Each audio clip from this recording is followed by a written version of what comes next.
attendance and you'll be expelled. And if you just put your head down, if you just put your head down. Do you know anyone who has a pool? Meet me there at midnight. Bring a swimsuit. Okay, whose pool is this? It's unclear, but the water belongs to Mother Earth. My last night of freedom before I have to go and join the real world forever. If I get anything in my record, I'm not getting into med school, and then it's all gonna be a waste. Okay, well, you'd always have this moment where you wasted it all. I know. You've been through some tough stuff. A toad! Toad! What makes you think tomorrow exists? There will be tomorrow. At that point, it'll just be another today, and you'll still be thinking about some tomorrow.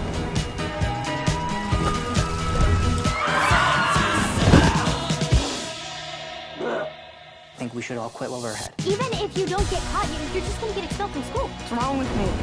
You ever think maybe nothing's wrong with you? Maybe it's all happening for a reason? What am I doing? I don't know who you used to be. I only know you right now. And I can see the person desperately trying to burst out of you. Are you really gonna steal a Ferrari? I'm not stealing. I'm borrowing. It's freeing. But free. Free's happy. But it's so unclear. I won't even know where to start. How about right now?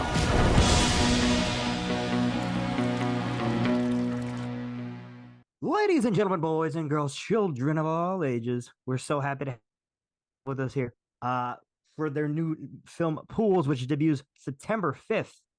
Director Sam Hayes and one of the stars of the film, Michael Vlamis. Gentlemen, say hello. Hello. I'm sure you never assumed you would ever get an intro like that. Beautiful. With this galactic sky behind you, I'm into it. Normally it's I have to change it. Normally it's our logo behind me. But let's get down to the brass tacks while I'm changing that. Pools. Stan, this is your directorial feature debut. Is that right? It is, yeah. It's So that's an interesting thing. Because you came from the short film, and in production design and things like that. And you met Michael on a production that you were producing. Is that correct? No, actually, I met Michael many years ago, just at a random party in Los Angeles, like 2014. But we've worked together several times. Like before this, we did a bunch of shorts together. We wrote a script together. And just hung out a lot. So, and then we later, I helped produce his film Crossword, the same way he helped produce Pools. That's what I was getting at with crosswords. Nice. See, I didn't do enough research, but there you go. So It's okay. let's start with this film. It's about a young lady, Kennedy, whose father has passed away, and a lot of things around her are sort of collapsing, including her academia. Mm-hmm. You wrote the film too, so is there some personal things going on in there? Yeah, absolutely. As I continued to write this film, the story that unfolded was really like my own coming of age story. And it's it doesn't just represent my time in college. It really represents like the years from like 20 to 28 or so, all compressed into a couple nights of a wild pool hopping adventure. So, is that a thing in Chicago? Because I'm from LA originally, and nobody's pools ever has any water in it. It is a thing in Chicago. And I think it used to be much more of a thing even than it is now. Like when we were making this movie and, I was going around meeting people and, trying to find these houses and stuff, pool hopping was something that everybody, in their 50s or whatever was like had very fond memories of pool hopping growing up, at least in my area. Maybe it doesn't happen as much anymore now because of like security cameras and lawsuits and all that jazz, but we're bringing it back, Yeah, I love it. Let's start with this, Mike. Where I went to college at Arizona State, we would find an air conditioner guy like you to be the second coming of Christ himself. Because in Tempe, you can get to 110, 115 degrees. How did you get in the mindset of this guy who is a lot like Kennedy? She sort of is doing what he wants to do, but not the way he wants to do it. How do you get into that mindset? Well, yeah, well, the two things I did immediately upon getting ready for the script, I got my hair cut more into a mullet, and I literally spent so much time outside that summer without sunscreen. I got as tan as I could because I figured this guy was probably always outside grinding. So like on the physical in the physical realm, that those were the kind of two things that made me feel a little bit more playful or a little bit more in character and real for a guy who's gritty working with his hands. I'm not going to say I took up smoking for the character, but I definitely was smoking a little bit, really trying to feel who Michael was. But at the end of the day, a lot of what he represents, obviously, I'm not him, that is a character, but a lot of what he represents of like, knowing who he is and enjoying that, those are all things that I came to terms with just a few years probably before shooting that movie, right? So I was in a headspace of where I could talk to someone younger than me, like Odessa's character Kennedy, and give her the guidance that I had picked up in those last few years of coming to terms with being my complete self, being okay with what I'm going for in life, and actually taking the initiative and the steps to go for it. So it was a prep of life, and also a few little character kind of habits that I picked up along the way. Question for both of you, and I wanted to touch on that. I love the relationship between Michael and Kennedy because it never turns into that overly sexual, seeing her as this young object. You know what I mean? And I love that. Sam, you wrote that. Was that done on Yeah. purpose? And Michael, you played it perfectly where they're just two lost souls swimming in a literal fish bowl, as the song says. You know what I mean? Uh, how is it to write that, and how is it to play that out and make it seem like that? Well, yeah, I mean, I certainly experimented with different outcomes as I wrote the script, and there was a time when I wrote the script and I was like, oh, maybe they should like have this romantic connection. And I started to write it, and it just felt so wrong. It just felt so like this is not what this movie's about. This is completely distracting from the point of this movie.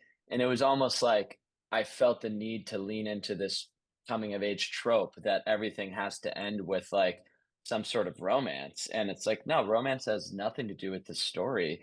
And it's a character journey, it's an internal journey. And it's much better served, letting that play out on its own.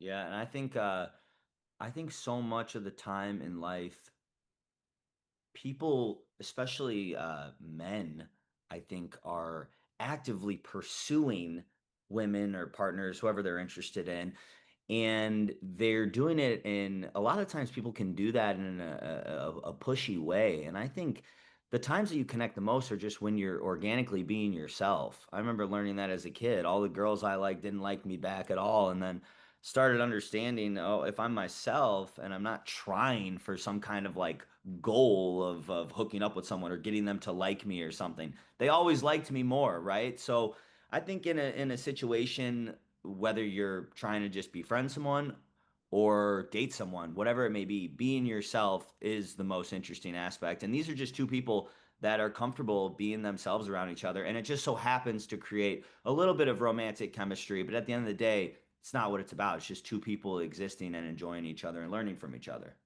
I love that. I'm gonna hit you with a question that I normally ask everybody. Since I only have a couple minutes left, if you guys had two films to watch for the rest of your life, what two would they be and why? Wow. I think I know mine. Go ahead. You hit it. The Graduate, because it's my favorite film, and it's also serves as a connection to my own father for me, because it's that was my dad's favorite movie, and I didn't watch it till later in life, and it wound up being my favorite movie as well. I think after avoiding watching it for a while, and then I got on set and learned it's also Odessa Zions' favorite movie, which was just a cool connection. The second movie would be Dune, just because I love Dune, and The I Lynch love that Dune or the the Villeneuve new Dune? Dune, the new Dune. I Yeah, love just being lost in that sweeping desert environment. And I don't know, it's I wouldn't say it's my second favorite movie at all. I have probably 10, 15 movies that are favorites above that, but just to mix it up, I got to have the popcorn movie with the and a very very good popcorn movie with the Hey, other one. it's a Yeah. great pick. I mean, here's to you, Mrs. Robinson. Indeed, those are great picks, for sure. Mike, what do you got for me? I would say honestly the movie that I'm always like going back to and studying, and then if it's on TV, I'm always like playing it through. I've said it so many times, but Good Will Hunting Ah, is yeah.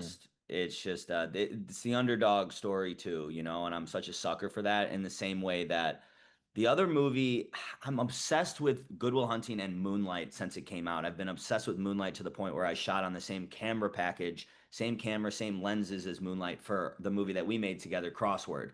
So I love that movie so much. But the one that is it one of my favorite movies? No, I don't know. But Rocky might be one of those because it just reminds me of falling in love with film. And a lot of that came through my dad being obsessed with that movie. He's probably seen it 100 too many times.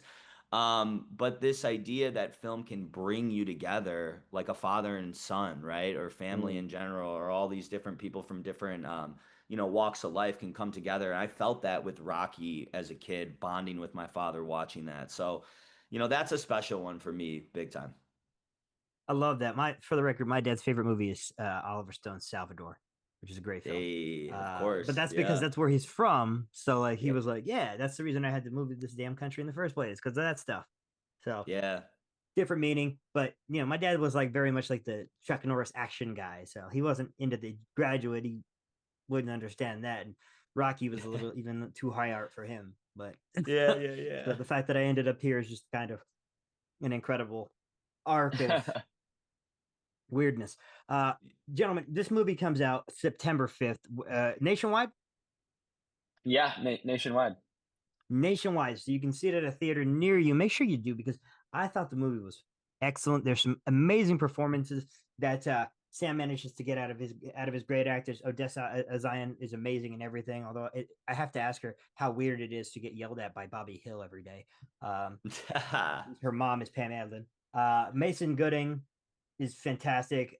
Ariel Winter, I never get to see her in anything anymore, and it's a sad thing because she's so talented.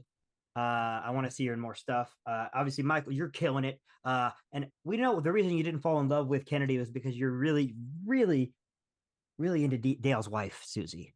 We know. I love Susie. They need to go to the lake more often. I'm gonna sneak in there. We all know Yeah. why you didn't. That the movie's fantastic. I think everybody should check it out. Real quick, I don't have much time left. I think I'm actually out of time, but I want you guys to hit me with a 30-second elevator pitch for why they should check out Pools September 5th.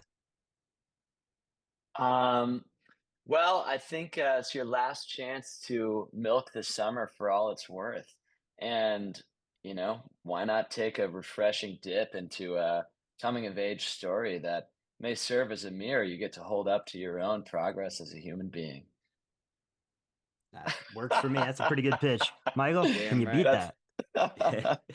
You'll I you'll don't even know if laugh. I like that pitch. I'm very much still in progress. It makes me sound like I'm not. Yeah, Um, yeah. It's summer, man. It's summer. It's fun. It's refreshing. It's hot. It's horny. It's rejuvenating. That's all you need to know. Go enjoy it and go taste some Malort. Don't taste my lord. That's a big Chicago thing, which I didn't have time to mention, but I thought that was really really freaking cool that you introduced the original Midwestern Chicago poison that is Malort into these young bloodstreams. Guys, make sure you check out Pools. Obviously, these guys did a great job with it. Check the film out for Film Snob. This is Will. We'll see you guys next time. And usually, I'm the only guy with long hair that's out of control, but we got three of them on here today. Love it. Have a great day, boys. Appreciate you being on Thanks, with me. Will. Thank Appreciate you you, so man. much, man. This is Bye great. bye.